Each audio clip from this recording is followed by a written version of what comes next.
This is the European edition of Breaking Banks, the world's #1 fintech podcast and radio show. We bring you the European unicorns, startups, founders, regulators, and leaders innovating the rapidly evolving fintech scene today.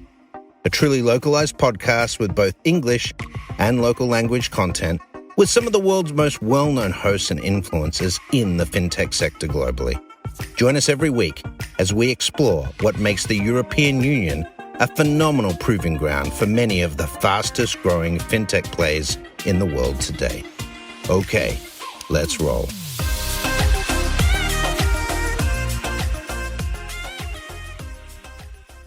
Ladies and gentlemen, my name is Matteo Rizzi. Welcome to Breaking Banks Europe. Today is an amazing opportunity to talk about what we call the Breaking Impact. That's the format of the show today. And the Breaking Impact is about stories and people who change the world. I'm together with Nina, delighted because the people that are about to talk are just amazing. Co-host with me. Hey, Nina, welcome. Hello from London. Hello. In the first part of the show, it's actually a pity because we've been talking for the past 20 minutes, and that would be already, an amazing sort of introduction to the show, because these ladies have been exchanging a lot about their own stories, and I can't wait to listen to them live. I would start by Anino, or more formally, Dr. Anino Emuwa, connecting from Lyon in France. Anino, welcome to the show. Thank you, Matteo. Thank you for having me. Hi, everybody. And then I will ask Anino to tell us a little bit more about our story. This is just a presentation. Calling from London, Leyla Hussein. Leyla, welcome to the show. Hi, everyone. Hi, Matteo. Hi, Nina. Thank you for having me today.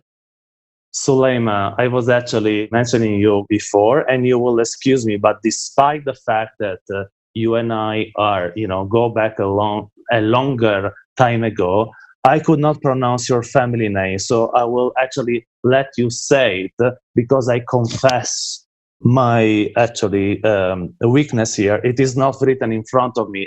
You are being Soulaima forever for me, but still, welcome to the show. Thank you, Matteo, and good morning from California. I have to give you, I have to give you some credit.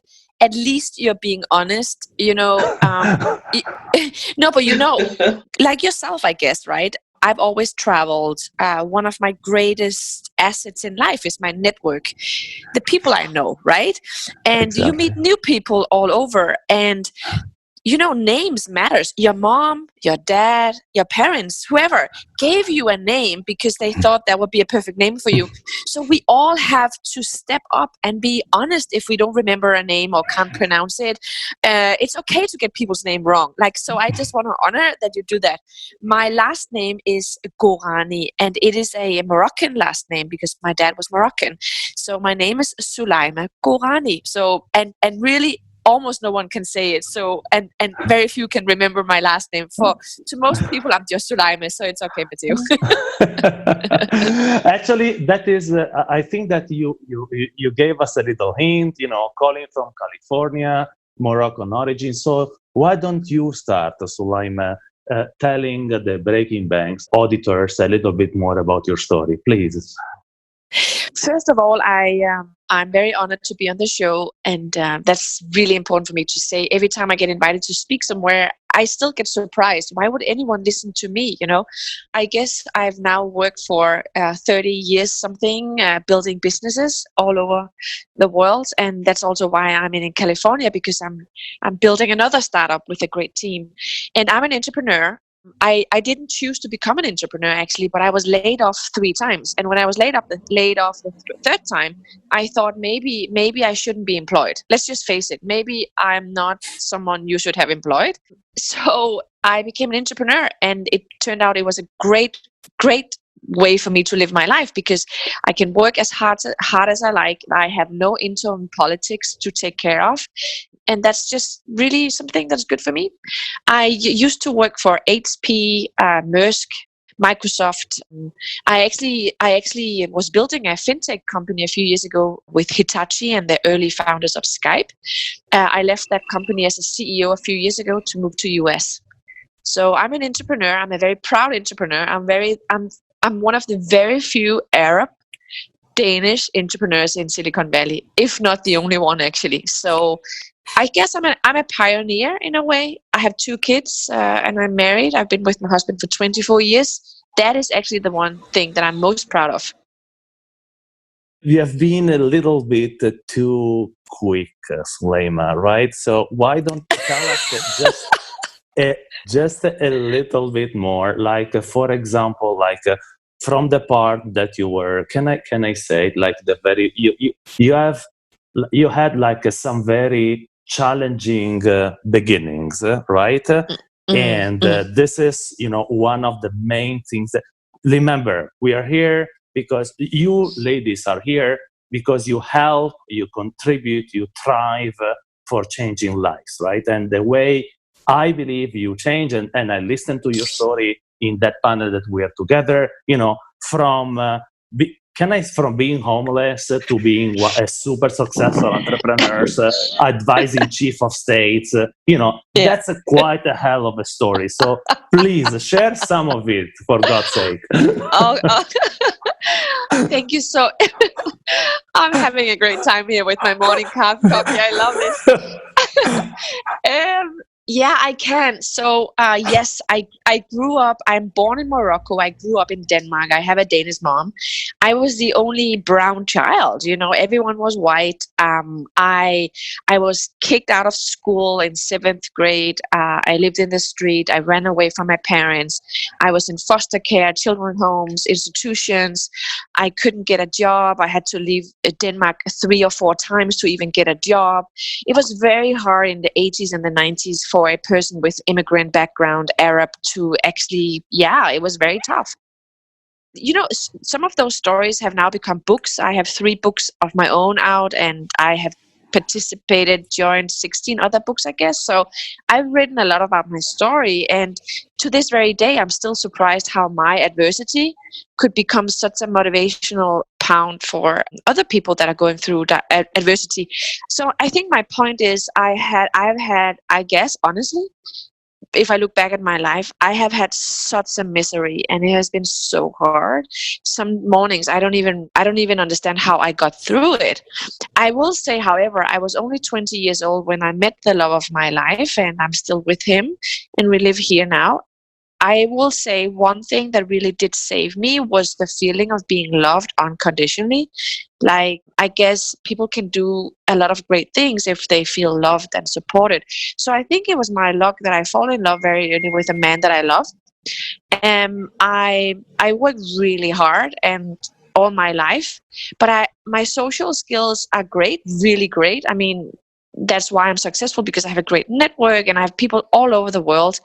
I was once asked by a journalist, what makes you rich? And I said, the fact that I can go to any country in the world and someone will pick me up at the airport from there.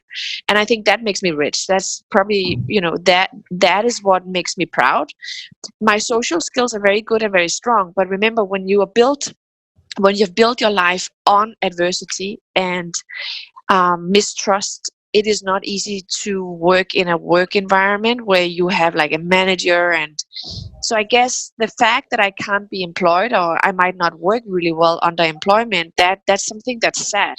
But that being said, sometimes life gives you, limitations, and you just have to go with that. I actually never see myself as a talented person. It's kind of funny because I keep getting those recognitions from, the world's this and the world's that. Matteo, I want to be honest with you. I don't even have those, papers or rewards or whatever out. I mean, they might be in a box somewhere. I never print it out or I hang it on my wall or whatever. I don't look at it. I never wake up in the mornings thinking that I'm great. I never think about it. The only thing that worries me is, can I work as hard as I need? Can I be as focused as it takes? Do I have the grit and the strength? And so really every day is a new day for me. I never, ever wake up thinking I'm amazing. I wake up every morning praying that I have the strength to just one another day. Building new companies is the hardest ever. I guess I don't know how to enjoy life and just relax. I don't think I have that in me. What I do know is that it took less than 20 minutes of paneling with you to make sure that your story is extraordinary and to make me want it to share it with more people. That's it. So thank you. You have still been sort of very modest as usual, but that's okay. Nina and I will work a little bit more as a dentist, extracting more information from you, and I know exactly where to look for. That's okay. Let's go now to the second story. Leyla was nodding widely. While you were talking, a lot of things were resonated with her, and I know why, because I've been lucky enough to share her story before. So, Leyla, why don't you go next? Hi, everyone. And Soulaima, thank you so much for that. I was literally going, yes, please. And I think, Matteo, I'm really glad you made her go back to the story, because I think what makes your strength so special, it's because you had struggles. And I think that's so important to hear. Like, there might be, someone's going to listen to this and that will give them so much confidence. Even me now, just hearing you, I was like, okay, yes, I can do this. I can do that too. Yes. So thank you for that. So my story, I'm a psychotherapist by background. I mean, let me go back a little bit. So I'm originally from Somalia. Like I said earlier, I grew up in different parts of the world as a child. Both parents were educated, grandparents were educated. However, my story around this work started when I was pregnant with my daughter. So I was that 18-year-old who said to my parents, I'm in love, I'm going to get married. And my mom was horrified because she broke that cycle with her family. She ended up getting an education. She wanted me to have the same thing. But anyway, I got pregnant at 21, and my daughter at 21. And I had a really horrible pregnancy and a horrible birth. But only 3 months after that, a nurse asked me, how was your pregnancy? And I said, it was horrible. It was terrible. I didn't like it. And then she says, can I just ask you something? She said, I know you're from Somalia. Can I check if you've experienced a practice called female genital mutilation? And for those of you who've never heard of this, it's when the female genitalia is partially or totally removed and the remaining tissue is actually stitched together from top to bottom. And you're left with a small opening.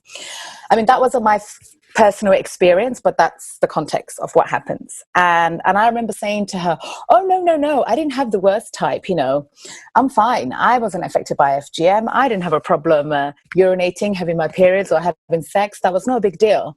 And basically, she helped me connect to my emotional breakdown that I had during my pregnancy to the trauma that I experienced as a child.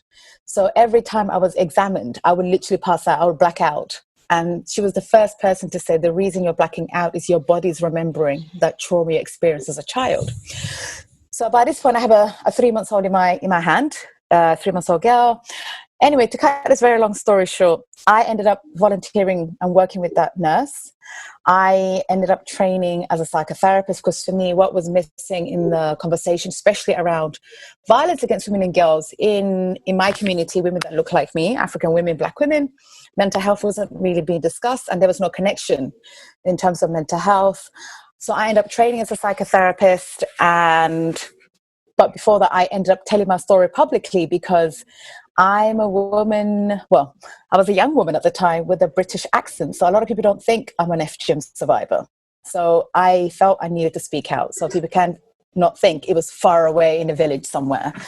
So mental health became a really big part of the work that I was trying to create, and I guess I'm like Soulaima, I accidentally became a psychotherapist. It was something that I wanted to build up my skills at the beginning. So I did those like short course on counseling, and then ended up training for 4 years, and I did my postgrad, and 2 years ago, my university, because of the clinic, I set up a clinic called the Dahlia Project, which is still the only counseling service for FGM survivors in Europe. We still don't have another one. So you can imagine, over 500,000 women in Europe are dealing with this. And because of that work that I developed over the last few years, my university 2 years ago awarded me my doctorate, which I'm really, really proud of. However, what I'm known for, so I gave you like the nice side of what I'm known for. I'm known for another side. So I'm a very creative person. So in order to teach the great British public, I use vagina cupcakes. I like working with creative people. There's a documentary called The Crow-Cut, which I presented for Channel 4. Please remark just the face of Nina. Could you please just... I want everyone to notice the Nina's face. I'm so excited. It's called The Crow-Cut. And the storyline sorry to interruption. Go ahead, Leyla. Sorry. And the storyline is, because I like to use humor. What you will find if you watch a lot of my talks, I'm talking about something very difficult, but I love humorizing it. I love humor. That's really how I deal with things. And in the documentary really focuses on 4 segments where I work with 4 different artists. So we use vagina, like a big plastic. I basically created a whole vagina gallery for boys. So I was teaching boys about women's body parts, because fundamentally this work wasn't about female genital mutilation. This work was about controlling the female sexuality. FGM is just a title. So when we're thinking about controlling female sexuality, that's a global issue. It's not an African issue. It's not an Asian issue.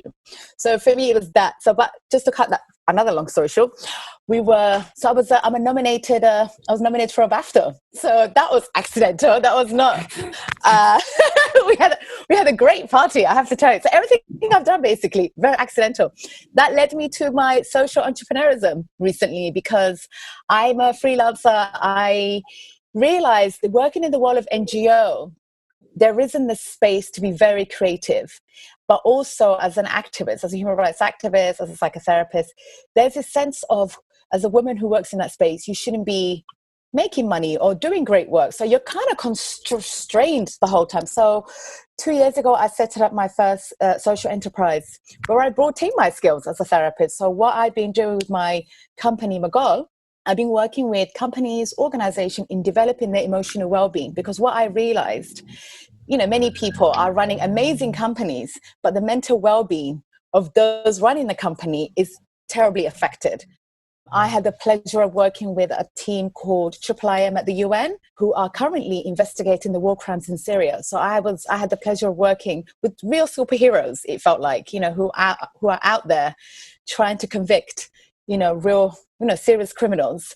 But I get to be in a position where I help them mentally be well. I develop a whole tool and resource for them. And a year ago, I was awarded OBE by the Queen, which is a big deal, even though I have been very critical of the British Empire as a Black person. So figure that out. I wrote a whole letter, my own statement, telling how I feel about the British Empire. But I said, I'm going to keep this because I need it for this job so I can make sure it gets highlighted. And then at the photo shoot, because they picked me to be one. I mean, the Queen gives this to like thousands of people, but they picked 6 people for the press, high-profile people, to be featured in the press. And next day, everybody was saying, I don't think that girl wants to be here. All my pictures, I was like this.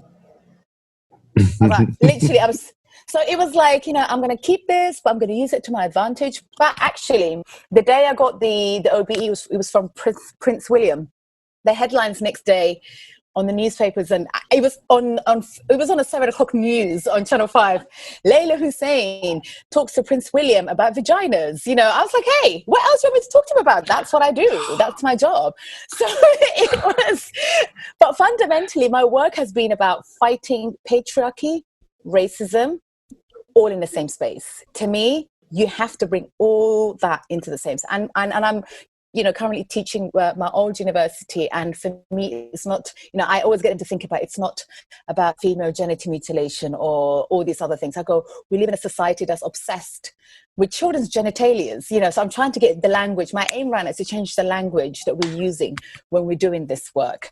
So, and just to finish, because of the recent Black Lives, I guess it's the re-emerging movement of the civil rights movement, Black women have been left out again, which is really frustrating. And my friend, one of my best friends who's actually been quarantined with me, again, this is where the social entrepreneurism comes in again. It's like, forget it, we'll create our own space. Let's see how this develops.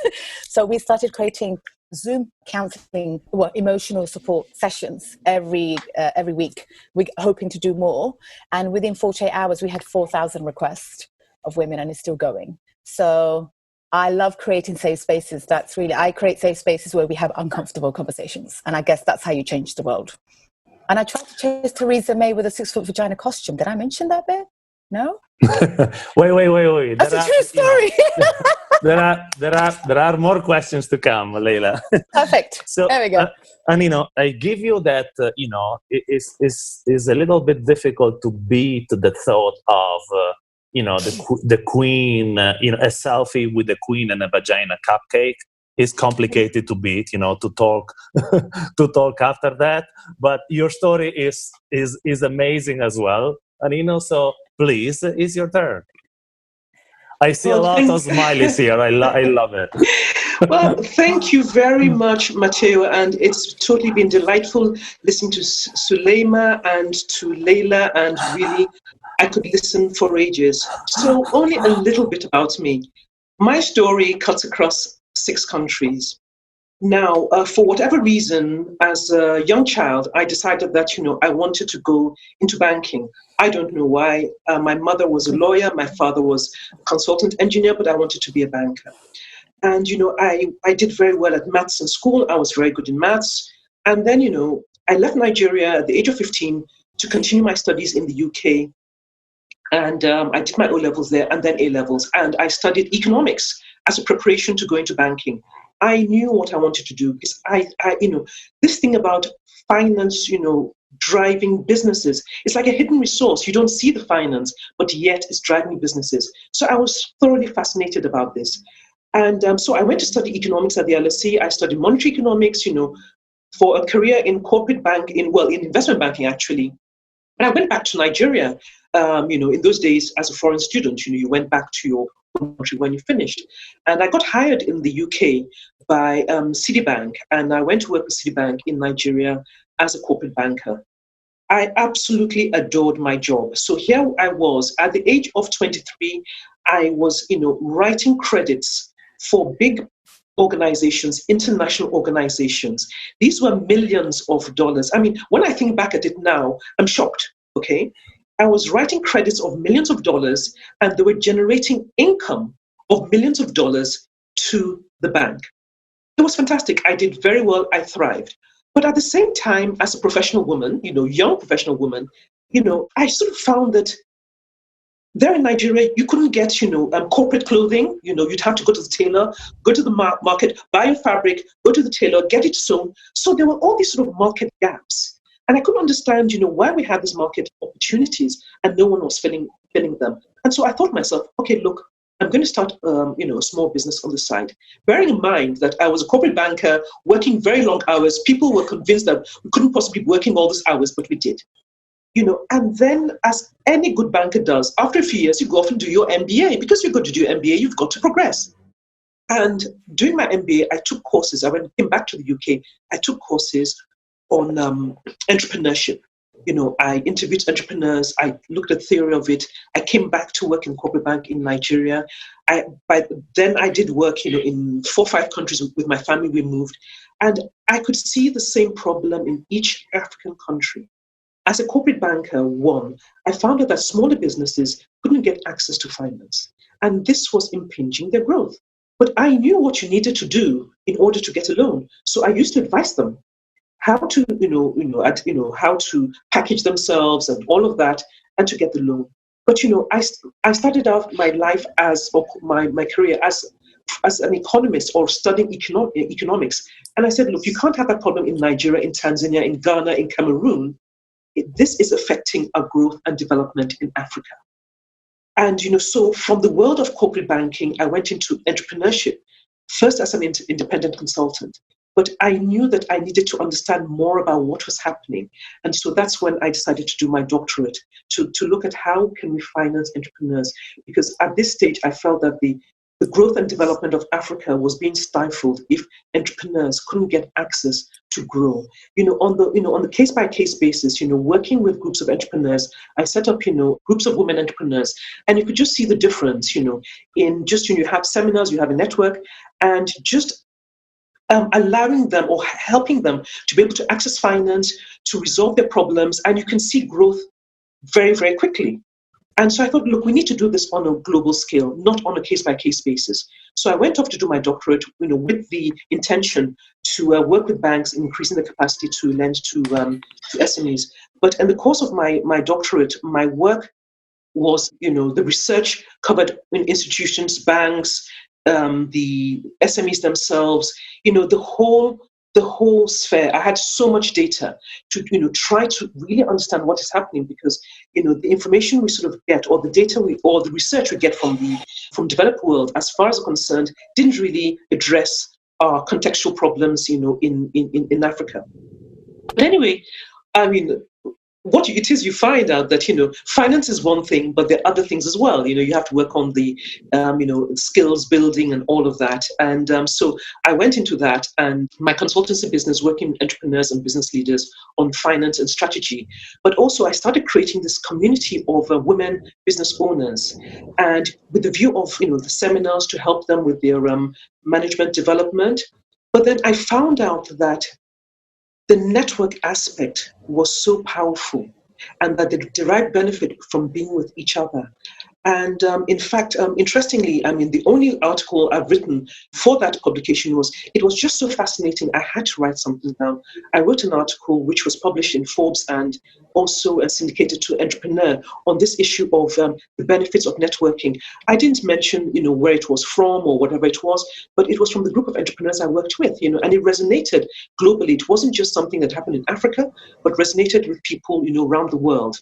And I started working with women in global business, so women at in the corporate world. And what I found, going to some of these sort of top business fora was that women were missing. And I knew that, the women are there, but why are they missing?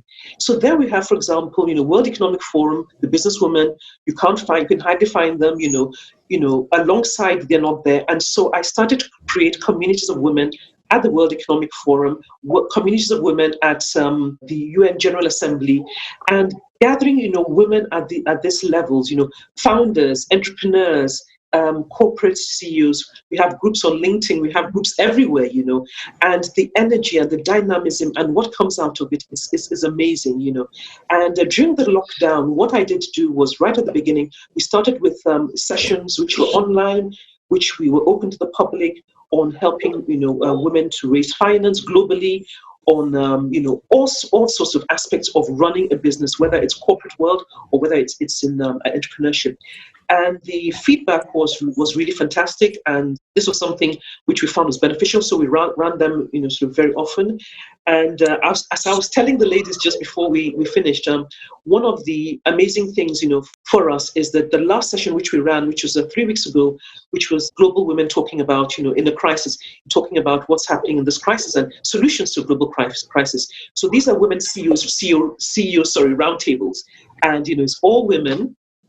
And one of the women who was, she was a corporate CEO heading HP for Africa. And just yesterday, we heard the announcement. She was announced, and she has been appointed a minister for equality, diversity, and opportunity in the French cabinet, So, the amazing things that, our women are able to do. And that's, I think, where you really get the joy, whether it's women in government, coming from the business sector, whether it's women entrepreneurs growing their businesses, whether it's crossing over, whatever it is, it's just that, ability. When we see, these are women that have that power, they have the visibility, and, getting them and seeing them, at these levels is just fascinating because, Elizabeth Moreno, who is the lady I'm talking about, of course she was going to be there. But the issue is that when we're gathering women together, people are not going to learn about her just because they see that she's a minister outside, her role. They're going to say, yes, we heard her speak in a forum of women. Yes, she belongs to this network. Yes, we participated in this. And that's where the role modeling comes, where women are taken from their milieu, their work, right? And they can network and interact with women. And you can see that these are real women. It's not just women who are at that level, but you actually see that they're actually normal. They're actually approachable, and, you actually hear the stories and the way in which they get to where they're going to. So that's the exciting thing for me, really, to see the success, of women that, we work with. Thank you, Anino. So for the ones who know me, I couldn't care less about, formatting, timing, doing things by the rules and stuff like that. So I propose that we're going to take a break right now because it must be roughly 20 minutes that we're talking, and stay with us because I think I have just the perfect idea on how the second part of the show will be handled. So stay tuned, and we're going to come back soon. And it's a wrap.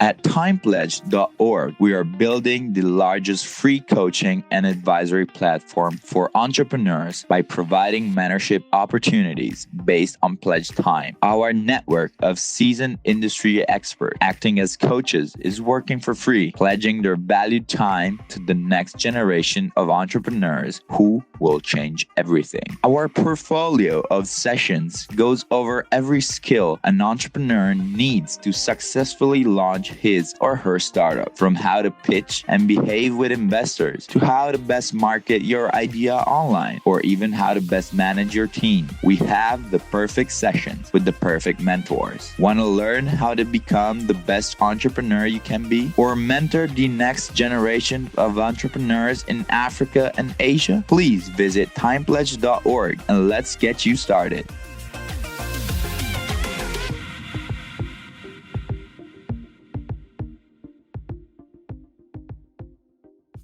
Ladies and gentlemen, Breaking Banks Europe auditors, welcome back to the second part of the Breaking Impact show today.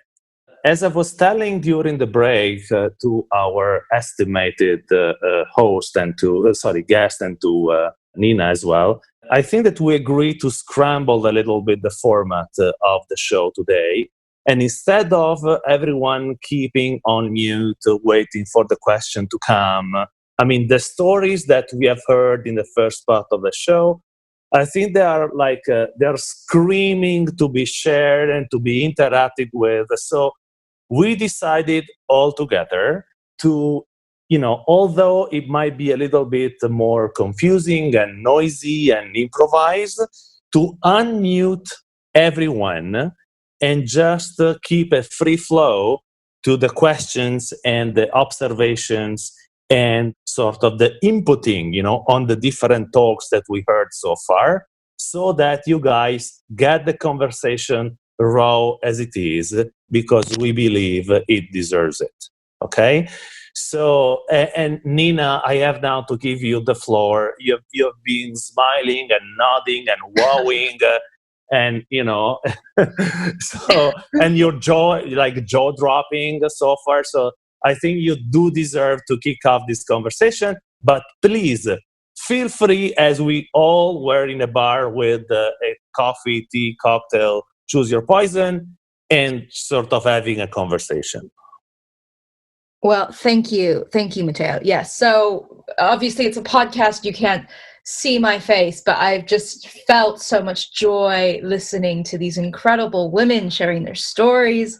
Actually, before we started the call, I was speaking to our guests about how this is the first time in my life that I've had a panel of all women of color. And I think from all of the stories, let's just go back. The world is such a strange place right now. I mean, the world is on fire, literally, in some places. And we've got a global pandemic. We have social unrests and civil rights protests and climate change. Everything is compounding.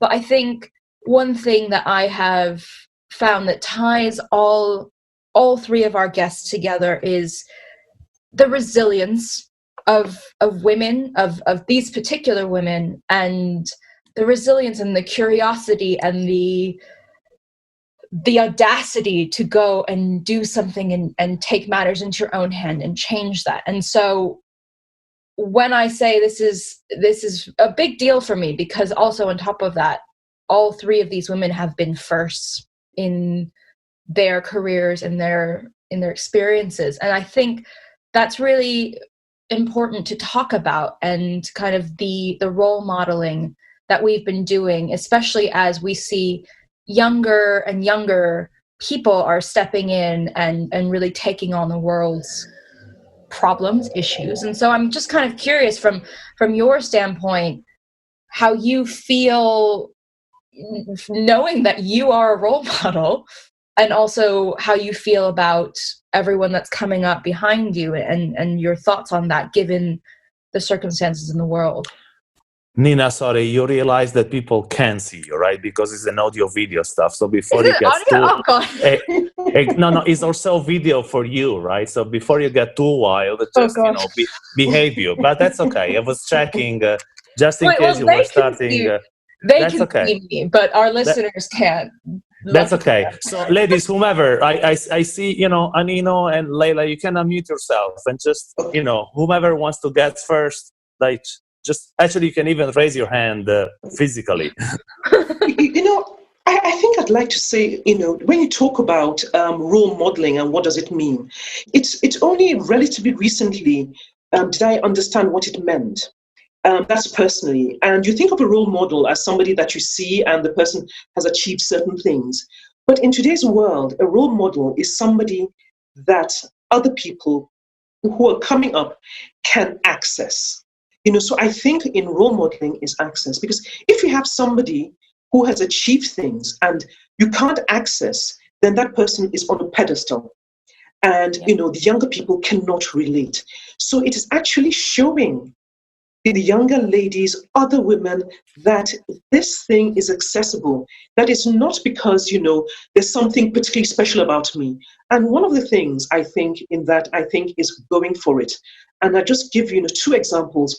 When you're privileged, I always say this, with privilege comes responsibility. I was privileged to go to the World Economic Forum. I wasn't going to Spider-Man sentence, I wasn't right? Is it? I wasn't going to be there and be an attendee, right? Just 3 times. By the time I got to the 3rd time or 4th, I can't remember which one, I had run the first international women's business leadership event, which was oversubscribed 3 times.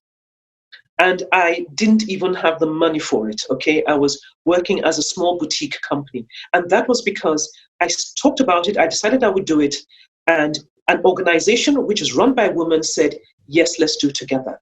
So it is actually sometimes in the doing, and you'll be amazed at what you can do. So when you see something big, it's not because, the idea was always big, it's just because you decided that, you would do it and you find a way around it. Yeah. The idea of a role model sometimes scares me. I didn't even know I was an activist until a journalist pointed out. I was just asking too many questions that nobody was answering, mainly politicians. I'm torn because I received many, many amazing awards for my work, but it feels quite conflicting at times, as much as I really appreciate it, but it saddens me that I have to be awarded for something that we should be doing, meaning protecting children from harm. And that I'm really extremely conflicted about in terms of, and I agree what Anino said, you have to be accessible as a role model. And I know when this pandemic has happened, where before young people, I would always, like, for example, all my speaking engagements, I always prioritized students. For me, young people was like, I would tell my team, find somewhere in my diary, I'll have to talk to young people because they're the ones we have to influence. And then the pandemic happened. I my daughter's generation, it's like, hey, you should do IG lives. And actually, that's how I'm communicating with people again.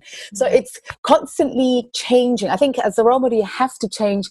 But I'm also, because I met some of my role models who are terrible, I'm not going to mention names.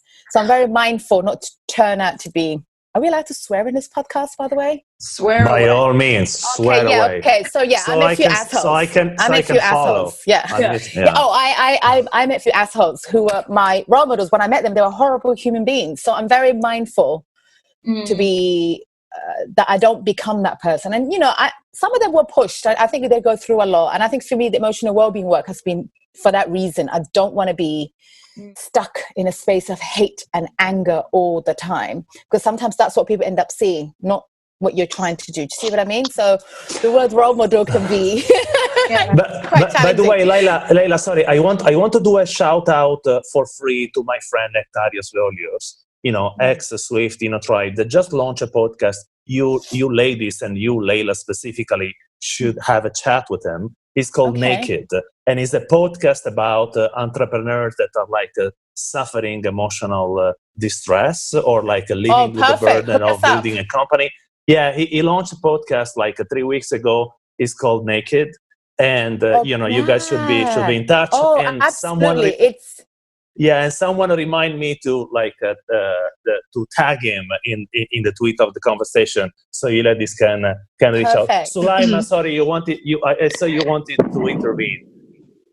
No, I'm just really, really impressed by the whole role model thought, because I guess a lot of us on this call don't necessarily see ourselves as role models. I remember being irritated when people call me a role model, because I don't think I deserve that title. For me, a role model is someone that is perfect. I am by all means not perfect. I still have to master my demons. I still work on my balance. My self-confidence is great some days it's not. So I guess but I have also come to realize that being a role model, it's okay to fail. I also want to put that out there, because role models are not necessarily, perfect. I actually think by all means that just doing our best, it's good enough. However, what I do think that we should think about, and we all do that, is to communicate and talk. I mean, the time as it is right now is not the time to be silent.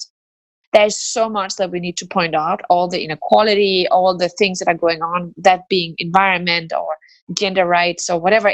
There's so much going on that time is not now to be silent.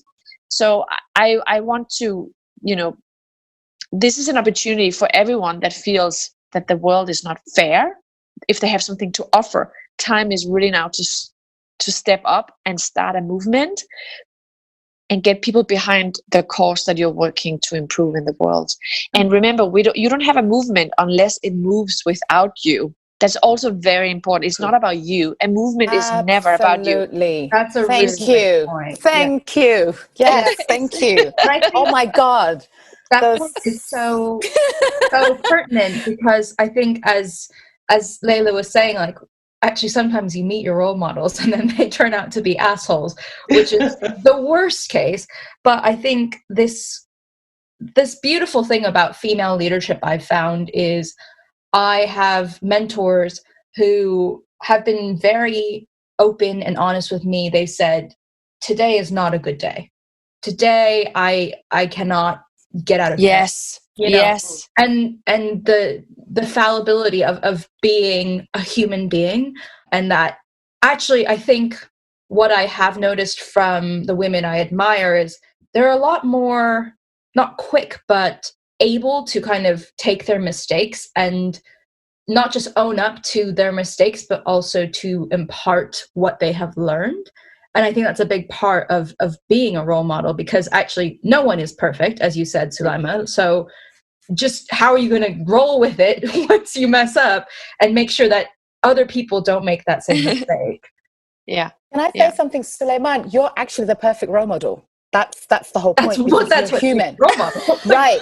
Because what ruined a lot of us, it's because we looked at these perfect people who we can never compare to, like we can never reach that point, because they painted this perfect picture. Actually, I'll quickly share an experience I had with my daughter. I suffer from depression, I've had struggles. I was a single mom, I have 5 fatwas on me, if you know what that means. And, yeah, I do. Oh, you do? Okay, good. Yeah. And, And it's a lot. It's a lot. 5. It's a lot. And Okay. My daughter kept seeing me as this perfect person until one day I broke down crying.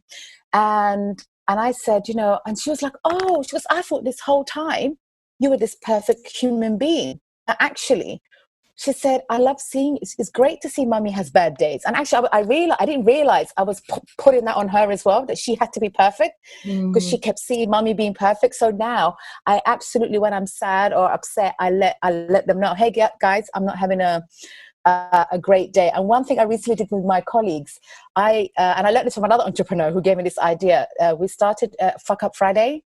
So every Friday in our team meetings, we share all the shit we've done. I love it. So we took the shame out of it. We took the shame out of actually making mistakes. And actually that's really helped us even, hey, I sent the wrong email to the wrong person. The beginning of the pandemic, I kept sending the wrong Zoom to people. So it's like, that was my Fuck Up Fridays. There you go.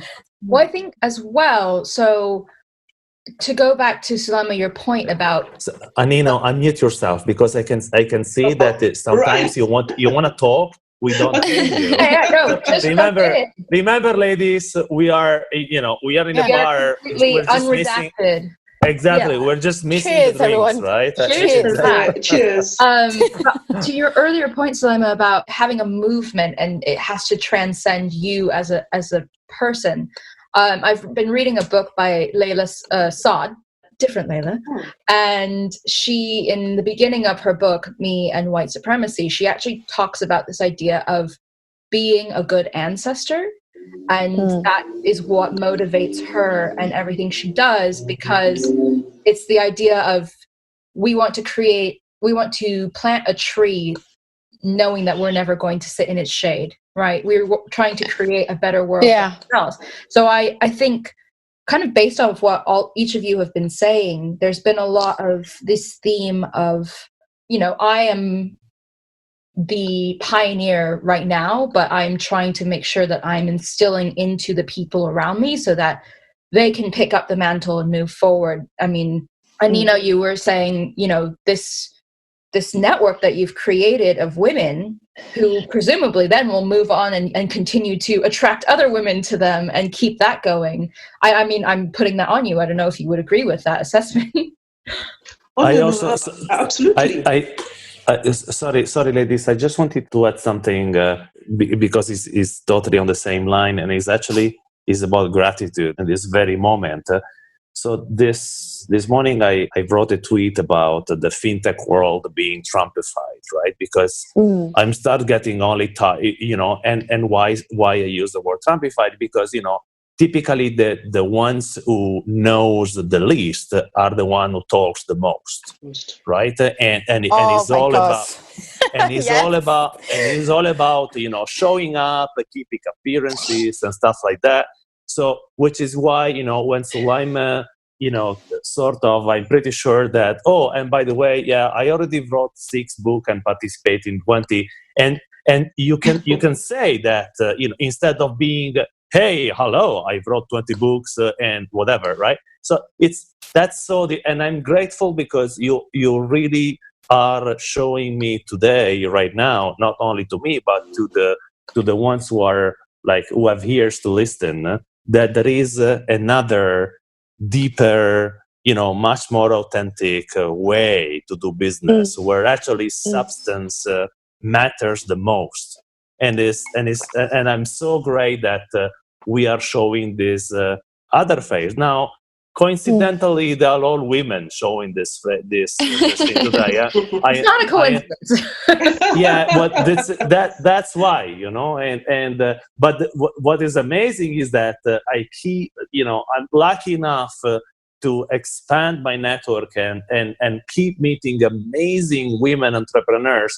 And one thing in common is that in most of them, if not all of them, is actually substance in general is what matters the most, which is, sorry, sorry if I kind of throwing this, but it is so enlightening and refreshing, compared with the mood in which I started the day today with that black, with this like dark to it. So yeah, I'm really grateful. Okay, that's a good point that you raised. And, in my work with entrepreneurs, this, of course, I had an Insta Live just, I think it was last weekend, actually, last Saturday, with this entrepreneur. She's a fintech entrepreneur, as well as a social entrepreneur, social impact entrepreneur. And what she does is that she allows women in the market to be able to have to access finance for their trading and for their businesses, as well as skill building and training. And of course, with the lockdown, what happened is that a lot of these women were in the informal sector, and they're the ones who feel the heat the most, because they don't have social security contributions. When all the funding for support for businesses comes, it doesn't come to the informal or the really small businesses. And you have the pictures on her Instagram where she's walking to neighborhoods, right, where it's so flooded, right, that the water gets up to her knees. And she's going there because she's trying to get food out to them, right, in the middle of the crisis. And she says, we need to do something. So she launched a fund called Mama Biz, and I'm the technical partner with her. We talked about it. I helped her to advise her on it, to structure it and all of that. And that was launched last weekend. And this is, she's won so many awards. And I asked her, and I said to her, I said, all these awards that you've won, we have to tell our viewers. And she says, I don't think about it like that. But behind the scene, I told her that we need to. I said, your responsibility is not to talk about them for yourself, but that is the proof of what it is, of your success, of what it is you're doing, which allows people who you're engaging with to help you and to fund in order for you to reach more women. So for you to achieve your purpose, which is to, get funding to be able to fund all these women, once you have all these accolades and have all these honors and have all these things out there, people are going to say, wow, and it's going to be easier to raise money. And so putting it in that perspective made her more positive about that. I know in December last year, at my university, I just, one day just opened my email and there was this award and I was like, what, and, we went to the event, the graduation ceremony, all in the doctoral robes, and they're reading the citation. And it's like, inspiration global leader. And you're trying to keep your face straight. And you're thinking, what? Who, me? No. Somebody is going to listen to this thing and going to say that, it's all wrong. And I tell you, I deal with women. I coach executive women at the highest level. All this talk and research about imposter syndrome, I coach women on it. I know it's more than, that's my work. But for that minute, I thought, what are they going on about? That isn't me. But that's classic. Even when you know it, it takes you by surprise. We have to own it. But isn't that interesting that it's women who feel like that? Because I never see, I'm not saying all men, but most men are okay with being inspirational and I remember reading an article a couple of years ago. Apparently every time you're invited to come and sit on a panel, traditionally, psychologically what happens, all the women always go on the sides, the men go straight to the middle. So I ended up challenging you can myself. Talk as if I wasn't here, right? Fine, we want you need to hear this. Holding back. No, you need to hear this. So it was, I didn't even realize I was doing it, because it's how psychologically we're conditioned not to be, be inspirational, powerful. It's like we have to dim it down all the time. And I remember the anxiety that kicked in, but I did literally walked and I sat right in the middle. And what was really interesting, all the other women looked at me as if I've committed a crime. Oh yeah. And the men were surprised that I actually did that. And you know what I do actually. You know what I do when actually I'm on a panel, and I have female co-panelists. You know what they do? The first thing, but that might be because I used to organize events, and I've done it. I make sure that the seat is actually pairing and comfortable enough for the outfit she's wearing. Because how many conferences are giving like high chairs or like comfortable like a fauteuil? How's the word? Liv? Poltrone, Leyla. The stool. It's the stool. It's the armchair with the stool with the arm. Yes. Exactly. And you know, and the lady is wearing a skirt and she's like doing contortionism because the camera is always sort of shooting. I know you can't put your knees together properly, and it's like it's very uncomfortable. Exactly. So that's what I do. Good to know instead of going to. By the way, it's okay. So I don't feel attacked at all. By the way, Soulaima, we really want, please, a selfie with your cup of coffee and a smile, because of course we're going to put this live video, but we want you symbolically being with us. Okay, we don't want an institutional picture, advising President Sarkozy. We really want.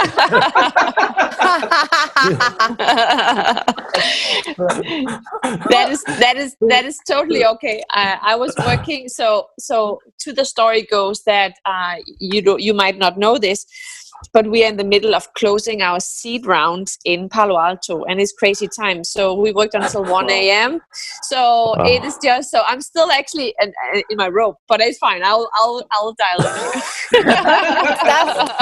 in. So share with us. Give us the 2-minute speech, please, of your startup. Come on.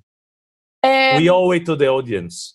So actually, I've spent most of my life educating women in how to build and nurture strategic networks. Why? Because network matters. It's always about the network. And I started this journey back in 2002 when I realized that male network was mostly about how to keep people outside people's networks. So women were really... so women were really struggling to get into the circles. So I decided, you know what, I'm just going to teach them how to do that. And that has been my journey ever since. I run 4 of the biggest online communities, probably, I don't know, at least in Scandinavia, helping women and men, but mostly women, to build successful careers on their terms. I educate them in network and life design so that life balance is no longer a question about how many hours you can work, but rather how do you want to work.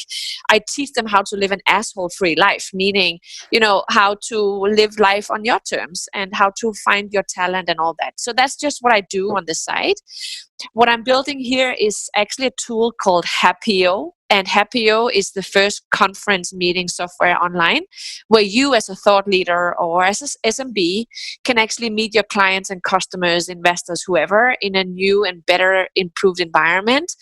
Because everyone is online, and who is this online environment, this COVID-19 environment, is hurting the women a lot because they might not have the network. Men can relax a little bit and just maintain the network they already have online. Women still need to build networks. So I'm simply raising money to build my online platform that's helping women to create networks even though they can't go outdoor. I think that's actually really good. I'm curious personally, maybe to walk into more uncomfortable waters, but a big conversation right now is money, women and money. Yeah. And, every government is releasing reports that's saying that this is disproportionately affecting women. The current crisis, women tend to be informal workers, as you already said, Anino, but also essential workers, frontline workers. Yeah. And I work in fintech, and so have been kind of thinking a lot about, is this an opportunity for us right now? Yes, it is. Examine. I know it really is. It really is. And I'll tell you just briefly why. So in the old world, before COVID-19, you had to actually put on a dress, put your lipstick on, and go out and meet people. If you want to, you had to attend dinners, lunches, and all that. That's very good if you're extroverted. That's very good if you don't have small children. That is very good if you don't, in some cases, if you're not married. That's very good. To build and maintain a strategic network is hard work. It's still really something that benefits men the most. So because we're in COVID-19, the pandemic now, more people are now at home. And for the first time ever, women can build a global business or even maintain or build a network globally from home.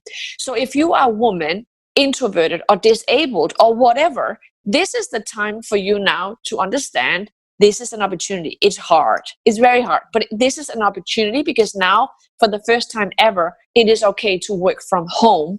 It's never been that before. It's always been seen as something, Yes. oh, she has obligations as a mom, or, she can't because she has an ill, right? So now we can actually, now it's more inclusive. So I think we should step up and really own this space. However, working online is still horrible for a lot of people because the Zoom and you get fatigued, and so we have to do something. We have a small window now to determine and define the terms that we want to be working on this. So so that's what we're fundraising for. And the company is actually called Women Reignite. So it's for women. It's a women-owned business. It's actually designers, female engineers, like we're going for it. And if I close this round by the end of this month, I will be the first and only Danish Arab woman who have raised this amount of money in this year. So, I'm working against all odds, and I don't care about statistics. If I looked at the statistics, I wouldn't be doing this. So I'm just beating the statistics without reading it. Like, I don't care about how impossible people say this is. So I'm working like a dog. So that's actually why I'm still in my robe. And when you texted me 7:50 a.m., I was just still working in my bed in my robe. So yeah. Well, so Soulaima, I'd like to first of all, we're wishing you all the best, and we hope that you can raise the funds for your startup, But this issue of women and networks, it's really important. And you're talking about the opportunity that COVID gives to women to be able to work legitimately to the outside world, work from home. The other thing I think we can look at is the female economy. And very often, when we're talking about women, we're talking about access, women accessing opportunities in terms of jobs or funding or this or that. But, one thing that is an opportunity is the female economy. The female economy, and you don't like statistics, but, I'm a bit of an economist. No, I love statistics. Just not that when they tell me it's impossible, then I don't care about the statistics. But I know I pay attention to statistics. No. Right. Okay. Now, the female economy supposedly is 3 times, the economy of China, say. So it's an amazing opportunity for everybody, not just women, for everybody. And so, we should put ourselves as, and say that, as organizations, as businesses, as whoever it is, you need to want to sell to us. You need to design things for us. To design things for us, you should have a diverse team who understands us. The products that we have out there, they actually don't suit us. So we actually would want something better. So do something better for us. So if we can use our economic power to actually drive diversity, and we shouldn't forget that we actually have economic power. With the rate of women going into the workforce, building capital, becoming investors, becoming venture capitalists, it's slow, but it's happening. So I think, that opportunity is also there. You two are actually, both of you are describing what happened to me through the pandemic. Because before I was just working for an NGO, getting consulted here and there. And then the pandemic happened, everything got cancelled, no money. So it was like, let's really build this, and slowly building it, like all this work has now been created. I mean, it's not a lot, but it's still, I guess, as you were both speaking, I'm that woman who came out of that, but I could definitely do with maybe Matteo can get us in contact, and I think I could do with you two actually to advise me a bit more when you can, because I know you're very busy. But that's exactly what happened to me. I started this work as the pandemic happened. I actually remember I didn't get out of bed for 2 weeks. I was like, what the hell am I going to do? I don't know how to work online. I never done a webinar before that. I hated them. I never done an IG live. I'm now running, support groups, counseling support groups online. So for companies and organizations. So it can happen. There are other ways of connecting with people. I didn't even know it was a whole business until the pandemic happened. So I just wanted to say, you're both describing what I'd experienced just now. Amazing. Well done, Leyla. Well done. So, ladies, it's not often that I said that, in a podcast, and I include everyone in the show. we have been like at 15 minutes over the time of the show, which is almost 50%, more than what the show usually lasts. The problem is that I'm afraid that if we go on, we're not going to get even close into the package that Spotify and all the iTunes and everyone else is going to accept us. But this is what I propose. So what about we keep this as a sort of an impact show that is ongoing, say once a quarter. Yes. And what we do as well is that we are the core group, and all of us will think about more guests to call and come. Yes. And this will be I don't want to call it the Breaking Banks female show, because it shouldn't be, and because I'm on it, so it's odd. But Yes. But still, or maybe it's I'm on it, and we call it, the Breaking Female show or something. I don't care. But the principle is the same: is that we give the show to women's voice that have something important to say. Or in the case of Soulaima, I'm pretty sure that you should come back and tell us how the network can help you grow the company after your successful fundraising, right? So we'll do always, Matteo. So if do we all agree with this? Absolutely. Absolutely. 100%. Oh, yes. Oh, I cannot wait. Oh, yes. So Great. okay, we promise we're going to share, bios and contacts of everyone. We have actually, let's say, literally 3 words. Say to the rest of to our auditors, how can they be in touch with you through LinkedIn or Instagram or Twitter, so that we can wrap up super quickly. Leyla? You can get hold of me on Facebook, Twitter, and Instagram, Leyla Hussein. That's it. Great. Anino? LinkedIn is the best. I'm Dr. Anino Emuwa on LinkedIn. On Instagram, I am Dr. Emuwa. On Twitter, I think it's Dr. Emuwa on one or other. Great. This detail will LinkedIn be is the said. best. LinkedIn is the best, but Great. Yeah. Soulaima? Yeah, I'm Soulaima Gourani on all media: LinkedIn, Instagram, Facebook, Twitter, same name. Yeah, all over. Yeah, Soulaima. Great. I'm unfortunately no doctor or anything, but I am Soulaima. So It's okay. Neither am I. One day. Nina, you earned your way to wrapping up the show. Knock yourself out. You deserved it. Okay. Well, thank you, ladies. Thank you to our listeners for joining in. I hope you had as much fun listening as we did recording it. Be sure to subscribe and hang in there for the next episode. And it's a wrap. Thank you very much, ladies. Thanks for listening to Breaking Banks Europe, a Provoke Media podcast in cooperation with FinTech Stage. Don't forget to tweet us out, shout out, or post to the team at Breaking Banks EU on Twitter. If there's something or someone you'd like to hear on our cast, let us know.